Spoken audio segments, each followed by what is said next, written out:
I tell you, whatever you did for one of the least of these brothers and sisters of mine, you do for me. Matthew 25:40. Hi, my name is Alphonse Joseph Tonachivito, and I'm from St.Mary's Knanaya Catholic Church Houston. During this Lenten season, let us remember about the spirit of sacrifice that we should have to those in our life and who we should see in them. There was a man named Ian Sunday. He was a 50-year-old man who was very kind, truthful, wise, and God-fearing. He worked a 5 to 9 job as a shoemaker. He had a 1-bedroom apartment in Eureka, and he was always trying to help others and pray. One day, during deep winter, he was very tired from work. Ian went home and went straight to sleep in his work clothes.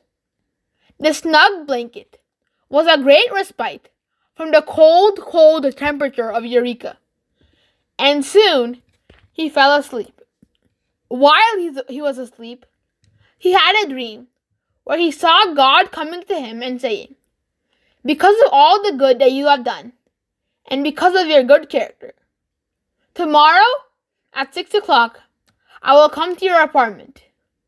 Ian was greatly overjoyed, and he started getting ready for God's visit.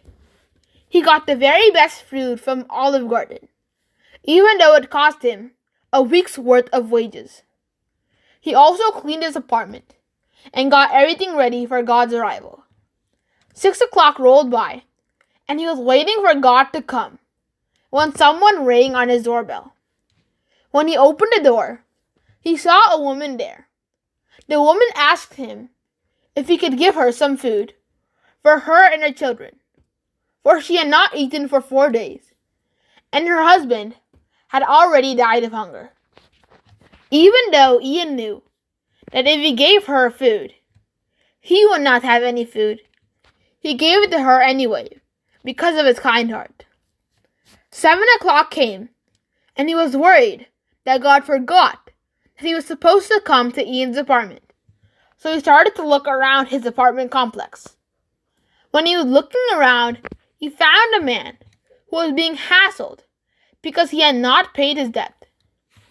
Even though Ian knew if he paid the man's debt, he would lose all his money, he still paid because of his kind heart. After that, when Ian could not find God inside the apartment complex, he went outside to look. There, he found a homeless man shivering in the cold wind of Eureka. Even though Ian knew that if he gave the homeless man his blanket, he would be freezing and not able to sleep, he still gave it to him because of his kind heart. That night, when God didn't come, Ian went to sleep and had another meeting with God in his dreams. There, he asked God why he had not come to Ian's apartment. God said, "I did come to your house, and you fed me, paid my debt for me, and gave me warmth. For whatever you do for the least ones of mine, you do for me." Dear friends, the Lenten season reminds us about the spirit of sacrifice that we should have to those in our life and who we should see in them. Whenever we do anything for the benefit of another person, we should remember that we are doing it for God because He is present in everyone.